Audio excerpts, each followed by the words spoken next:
It started with an invitation. Jenna's friend Sarah had asked her to come to a house party hosted by someone I didn't know, a guy named Daniel. I wasn't thrilled about it, to be honest.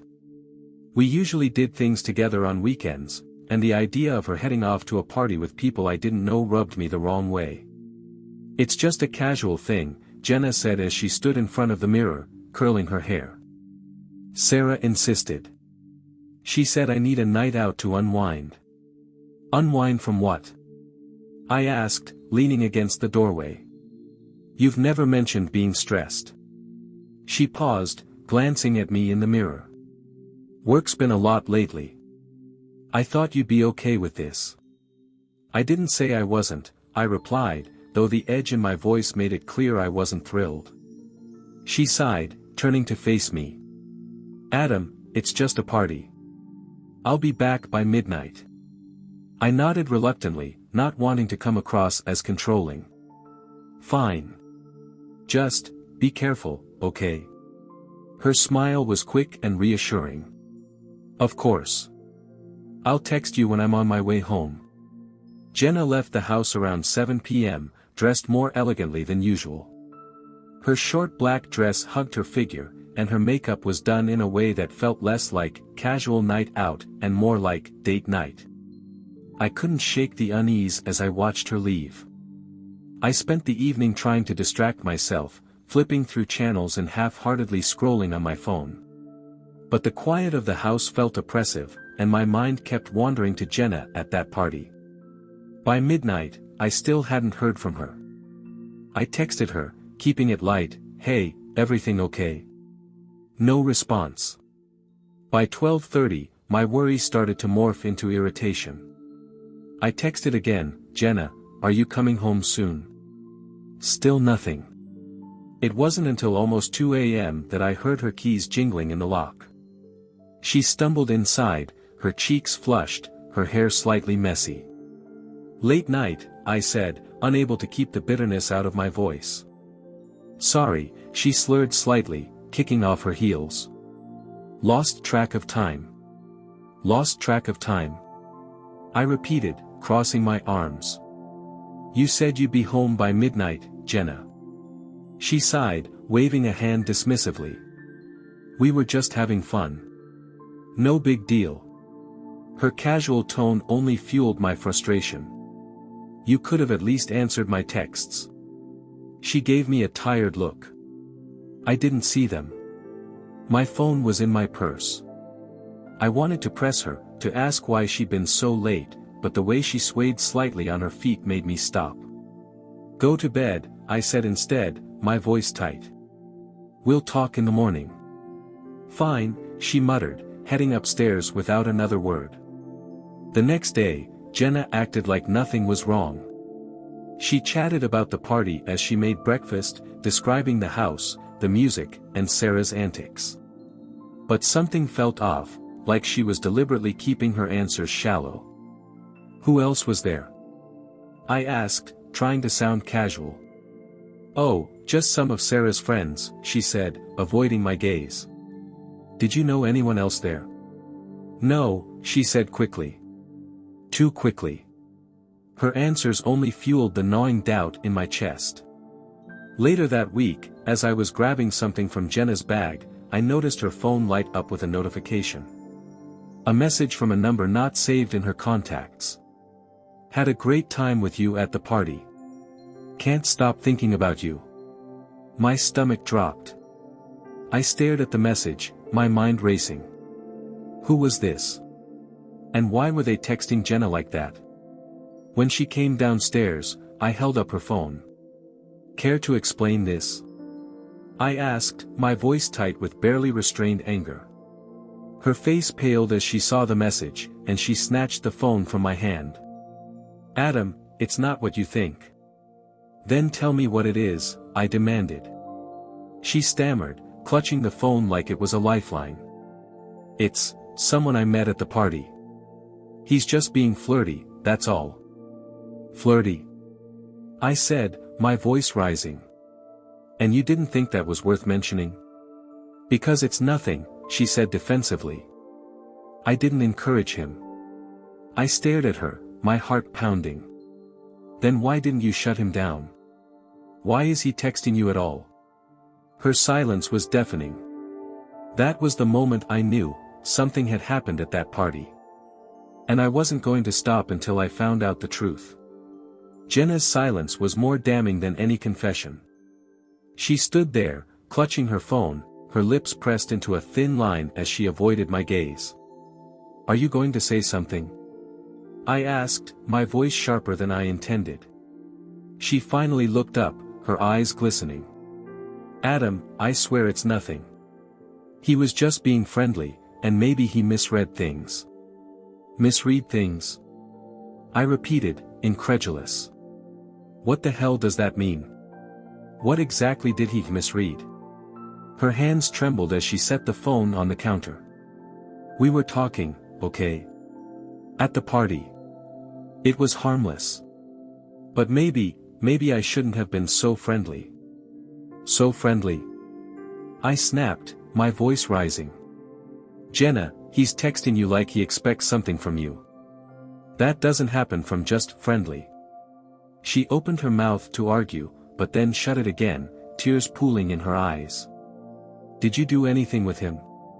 I demanded, my chest tightening as the words left my mouth. Tell me the truth, Jenna. Did you? Her tears spilled over, and she shook her head. No. Nothing happened, Adam. I promise. I stared at her, searching her face for any hint of a lie. But the doubt was already planted, and it was growing fast. I need to know who this guy is, I said, my voice firm. Adam, please, she said, her voice trembling. Don't make this into something it's not. It's already something, I shot back. And I'm not letting it go until I have answers. That evening, while Jenna was upstairs, I unlocked her phone. I hated myself for doing it, but I couldn't shake the feeling that she was hiding something. The message thread with the mysterious number wasn't long, but it was enough to make my stomach churn. Him, had a great time with you at the party. Can't stop thinking about you. Jenna, you shouldn't be texting me. Him, why not? You didn't seem to mind talking to me that night. There was no further reply from Jenna, but the damage was already done. The tone of his texts wasn't friendly, it was intimate. I scrolled further back, hoping to find more. That's when I noticed a deleted messages folder in her phone's settings. My heart raced as I opened it, revealing several texts she had tried to erase. Him, you looked incredible that night. I couldn't stop staring. Jenna, you're sweet, but this isn't appropriate. Him, I think you feel the same way I do. We could be good together. I slammed the phone down, my blood boiling. When Jenna came downstairs, I confronted her. You deleted texts from him, I said, holding up her phone. She froze, her face going pale. Adam, Don't lie to me, Jenna, I interrupted, my voice trembling with anger. I saw them. He wasn't just being flirty. He was being direct. And you didn't shut him down. Her lip quivered as she sank into the chair at the table. I didn't want to hurt you, she said quietly. So you hid it instead. I spat. You thought that would make it better? Tears streamed down her face, and she buried her head in her hands. I didn't want him to text me, she said through sobs. I didn't mean for any of this to happen. Then why does he think you're interested? I demanded. Why does he think you feel the same way? Her silence was deafening. The next morning, I couldn't look at her the same way. She avoided me, moving through the house like a shadow, her every movement filled with hesitation. I decided to take matters into my own hands. Using the number from the texts, I ran a reverse search online. It didn't take long to find him, Daniel Graham. The host of the party. Of course, it was him. That evening, when Jenna got home from running errands, I was waiting for her. It's him, isn't it? I said, holding up the screen with Daniel's profile on it. Her eyes widened, and she stumbled back a step. How did you?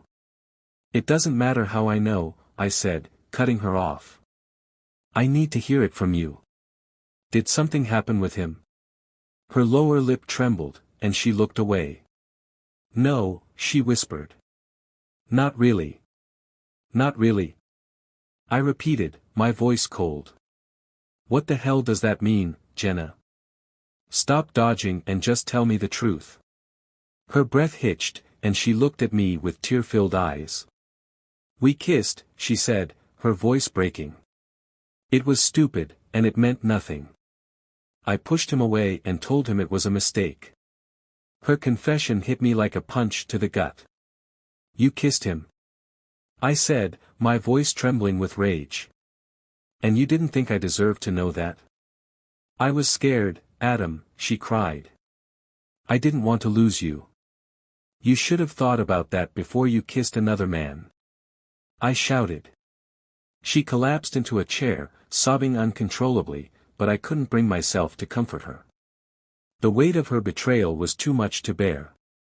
And I wasn't sure if our marriage could survive it. Her confession echoed in my mind long after she'd said it. We kissed. The words felt like poison, spreading through my body and clouding my thoughts. I sat across from Jenna, staring at her as she sobbed into her hands. You need to tell me everything, I said, my voice cold and steady. She looked up, her eyes swollen and red. Adam, I swear, it didn't mean anything. Stop saying that, I snapped. You kissed him, Jenna. That doesn't just happen. I want the truth. What led to it? Why did it happen?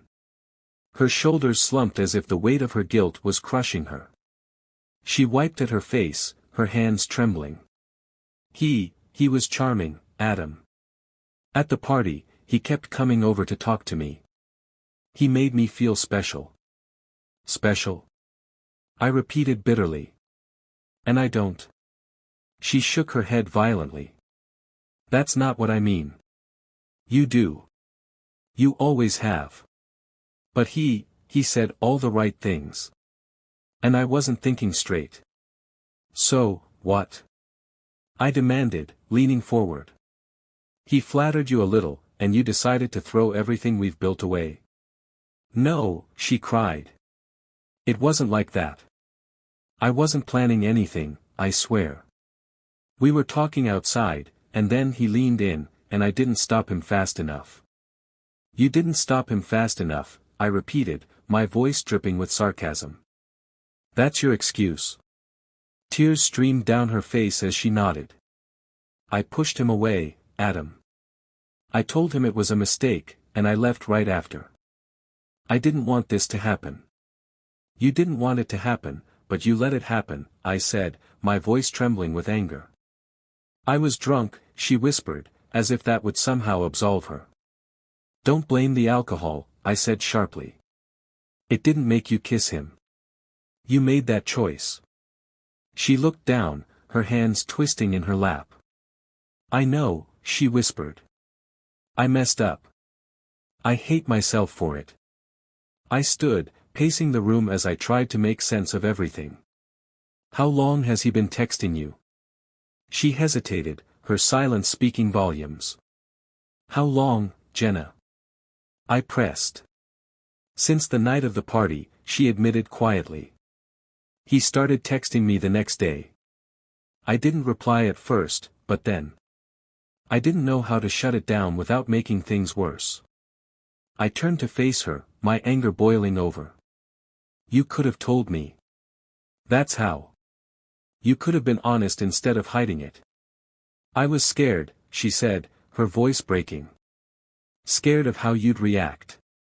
Scared of losing you. Well, congratulations, I said bitterly. Because now I'm not sure if I can ever look at you the same way again. Her sobs filled the room, but I couldn't bring myself to comfort her. The next day, I couldn't focus on anything. My thoughts kept circling back to that party, imagining scenarios that made my stomach churn. I needed answers, real answers, not the half-truths Jenna had been giving me. Using Daniel's number, I decided to text him myself. This is Adam, Jenna's husband. We need to talk. It didn't take long for him to reply. Daniel, I don't think that's a good idea. Too bad. You owe me an explanation. After a few minutes of silence, he agreed to meet me at a nearby coffee shop. When I arrived, Daniel was already there, sitting at a corner table. He looked younger than I expected, early 30s, with a confident air that immediately rubbed me the wrong way. Adam, he said as I approached. Look, I don't want any trouble. You should have thought about that before kissing my wife, I said, sitting down across from him. He sighed, running a hand through his hair. It wasn't planned, okay? It just happened. That's not good enough, I said, my voice cold. Why did you even go near her in the first place? She caught my attention, he admitted, shrugging. She seemed unhappy, like she needed someone to talk to. I didn't think it would go anywhere, but then. I don't know. I couldn't help myself. You couldn't help yourself, I repeated, disgusted. Do you even care about what you've done? He looked uncomfortable, shifting in his seat. I didn't mean to cause problems. I didn't know how serious things were between you two. We're married, I said through gritted teeth. How much more serious can it get? He held up his hands defensively. Look, I'm sorry, okay? She told me it was a mistake, and I backed off. I haven't tried to see her since. I stared at him, my anger simmering. His apology felt hollow, but I could see in his expression that he wasn't lying. This better be the last time I hear your name, I said, standing up. It will be, he said quickly. I'm sorry, Adam. For everything. When I got home, Jenna was waiting for me. Her face was pale, her hands wringing nervously. You saw him, didn't you? She asked softly. Yes, I said bluntly. And he told me everything. Her shoulders sagged, and she looked down at the floor. I'm sorry, Adam. I really am. I believe you, I said, surprising even myself. But that doesn't mean I can forgive you. Her tears fell again, but this time, I didn't feel any satisfaction in her pain. I don't know if we can get past this, Jenna, I said honestly. But I know we can't keep living like this. She nodded, her voice breaking. What do you want me to do? I don't know yet, I admitted. But something has to change. The silence between us was heavy, and for the first time, I wondered if our marriage was already too broken to fix. The house felt heavier in the days that followed, like the air itself had thickened with tension. Jenna and I barely spoke. When we did, it was out of necessity, short, clipped exchanges that made the distance between us feel insurmountable. I spent most of my time at work, throwing myself into tasks just to avoid going home. But even there, my mind wandered. I couldn't escape the images and words that had haunted me since her confession. I wanted to believe that she was truly sorry, that the kiss meant nothing to her. But the betrayal lingered, casting doubt over everything I thought I knew about her, and about us. One evening, I came home to find Jenna sitting at the dining table, a stack of papers spread out in front of her. She looked up when I walked in, her expression weary but determined. What's all this? I asked, setting my keys down. She pushed the papers toward me. I've been looking into counseling, she said softly. If we're going to try and fix this, I think we need help. I glanced at the papers, brochures from different therapists, lists of services and fees. It was clear she'd put thought into it, but I wasn't sure if it was enough. And you think therapy is going to erase what you did? I asked, my tone sharp. No, she said quietly. I know it won't. But I don't want to lose you, Adam.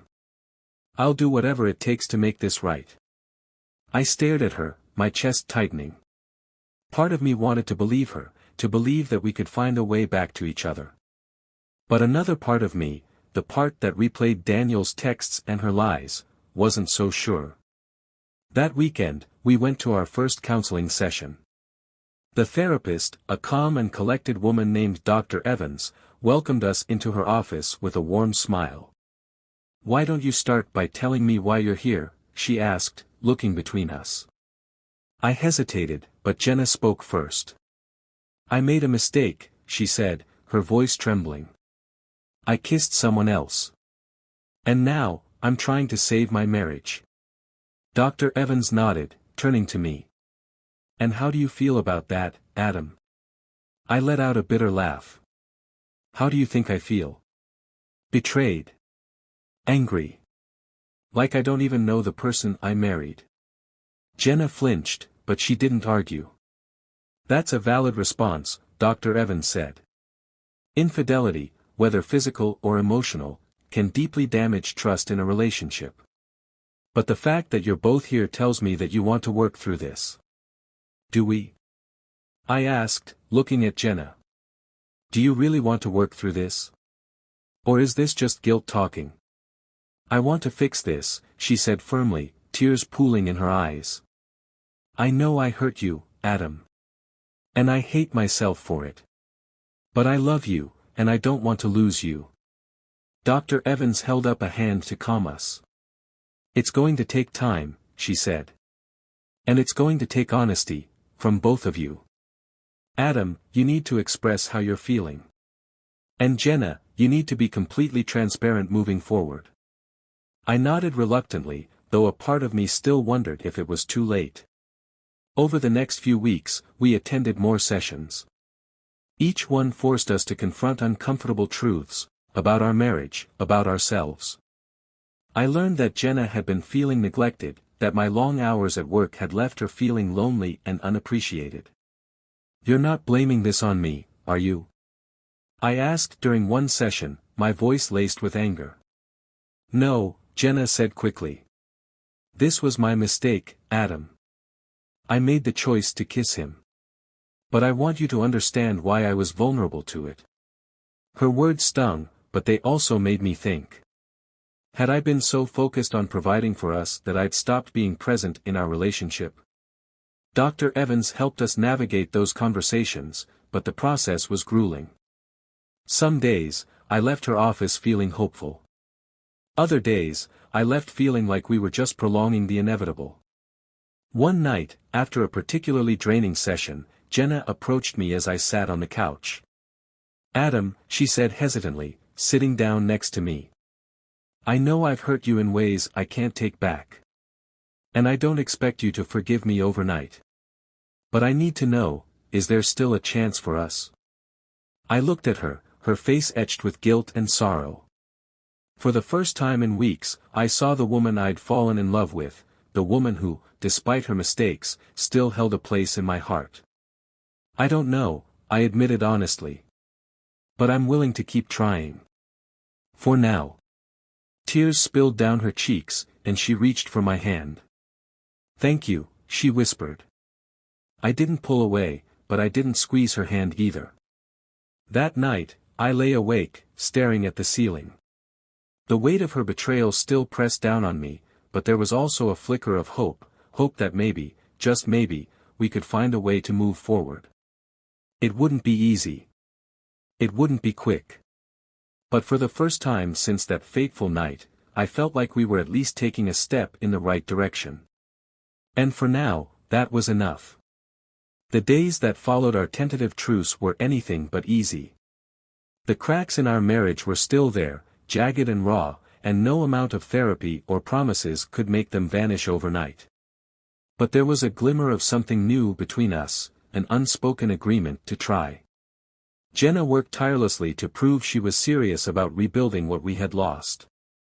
She deleted Daniel's number, blocked him on every platform, and handed me her phone passwords without hesitation.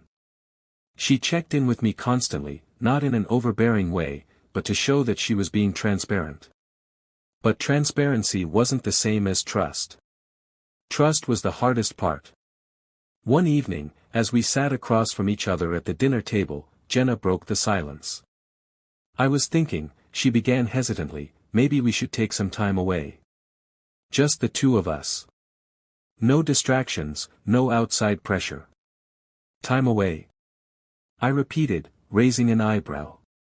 Yeah, she said, her voice soft but hopeful. We could go to that cabin by the lake you love. Just to reconnect. It might help. I stared at her, unsure if I could handle being alone with her like that, with no escape from the weight of what had happened. But as I looked into her eyes, I saw something I hadn't seen in weeks, genuine hope. Okay, I said finally. Let's give it a shot. The cabin was quiet, nestled deep in the woods by the edge of a pristine lake. The silence was almost oppressive at first, but as the hours passed, it began to feel peaceful. We spent the first day avoiding heavy topics, focusing instead on small things, making dinner together, hiking the nearby trails, sitting by the fire. It was almost normal. But by the second evening, the unspoken tension resurfaced. As we sat by the fire, Jenna turned to me, her face illuminated by the flickering flames. Adam, can I ask you something? Sure, I said cautiously. Do you think you'll ever be able to forgive me? The question hung in the air, heavy and suffocating. I stared into the fire, the crackling logs filling the silence as I searched for an answer. I don't know, I admitted finally. I want to. But every time I look at you, I see him. I see the texts, the lies. And it hurts, Jenna. It hurts so much. She nodded, tears glistening in her eyes. I know I can't erase what I did. But I'll spend the rest of my life trying to make it up to you if you let me. Her words were earnest, and for the first time, I felt the weight of her guilt as deeply as I felt my own pain. I need time, I said, my voice breaking. I need to know that I can trust you again. I'll wait as long as it takes, she whispered. The days at the cabin passed slowly, but they gave us something we hadn't had in weeks, a chance to be honest with each other. Jenna opened up about the loneliness she'd felt in our marriage, how she'd bottled up her feelings instead of telling me. And I admitted how my work had consumed me, how I'd taken her for granted without realizing it. It didn't excuse what she'd done, nothing could, but it helped me understand how we'd ended up here. When we returned home, things were different. Not fixed, not perfect, but better. We were talking more, really talking, and for the first time in a long time, I felt like we were on the same team. Our therapy sessions became less about the past and more about the future, what we wanted, how we could rebuild. The anger and resentment didn't vanish, but they began to fade, bit by bit. One night, as we lay in bed, Jenna reached for my hand. I love you, she said softly, her voice trembling. And I'll never stop fighting for us. I squeezed her hand, my chest tightening. I love you too, I said. And for the first time since the party, I meant it. Months turned into a year, and slowly, we found our way back to each other. It wasn't easy, and it wasn't perfect, but it was real. The scars of what had happened remained, but they no longer defined us. Jenna and I weren't the same people we'd been before the party. We'd been broken, rebuilt, and shaped by the pain we'd endured.